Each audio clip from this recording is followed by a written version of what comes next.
kita belajar pekerjaan dan sosial budaya, materi kelas 4, tema 4, subtema 3, muatan IPS. Kompetensi dasar yang ingin dicapai KD 3.3 dan KD 4.3.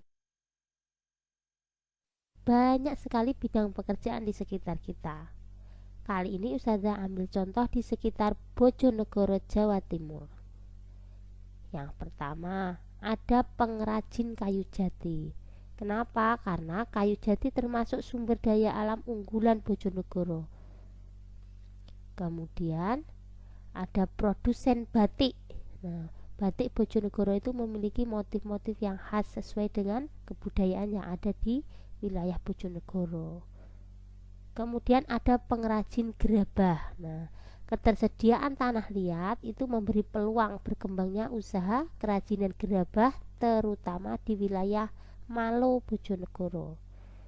Kemudian ada petani, ya, lahan pertanian yang luas karena termasuk dataran rendah itu memungkinkan banyak sekali peluang di bidang pertanian.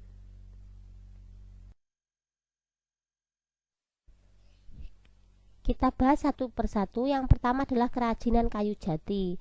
Ini memanfaatkan sumber daya alam berupa kayu jati. Nah, itu baik batangnya maupun akarnya ya. Di sini produsennya adalah orang yang tukang potong, orang yang memotong maksud saya, dan orang yang menggali. Kalau akarnya itu kan digali. Serta pengrajin kerajinan kayu jati.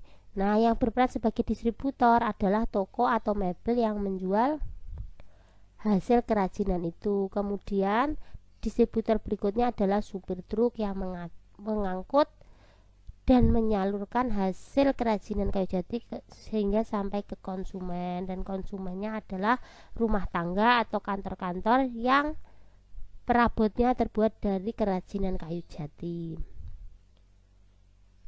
Nah, yang batik. Batik ini memanfaatkan sumber daya alam berupa kapas, karena kapas adalah bahan baku dari kain. Nah, pengrajin batik itu termasuk pekerjaan yang menghasilkan barang, bukan menghasilkan jasa, karena ada barang berupa kain batik. Nah, kegiatan ekonomi apa yang terlibat? Yang terlibat adalah pembatik sebagai produsen itu melakukan kegiatan produksi. Kemudian butik, outlet, dan toko oleh-oleh berperan sebagai distributor melakukan kegiatan ekonomi berupa distribusi, dan pembeli, wisatawan, penggemar batik itu sebagai konsumen melakukan kegiatan konsumsi.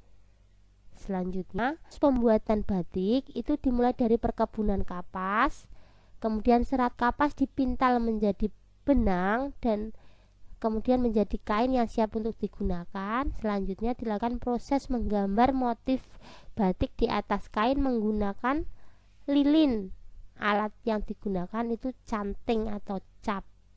Nah, proses selanjutnya adalah pewarnaan dengan merebus ke dalam larutan pewarna. Baru dicuci dan dijemur sehingga terakhir kain batik siap untuk dipasarkan dan dibeli oleh konsumen. Kemudian gerabah. Gerabah ini memanfaatkan sumber daya alam berupa tanah liat. Nah, pekerjaan ini juga menghasilkan barang.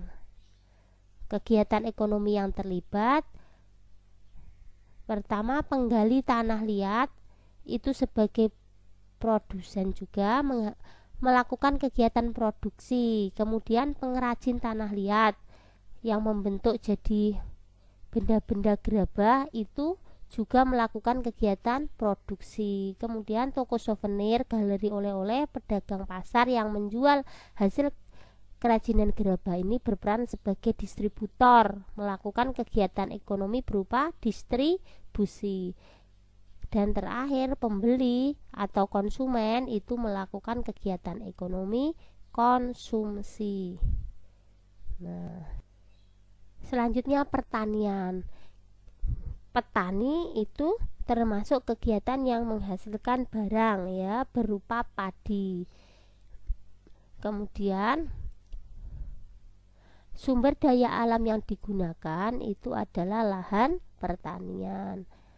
Yang berperan sebagai produsen ya petani. Kemudian yang berperan sebagai distributor itu adalah penjual di pasar ataupun agen-agen beras.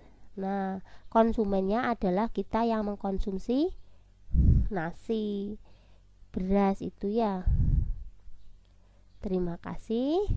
Sampai di sini pertemuan kita kali ini.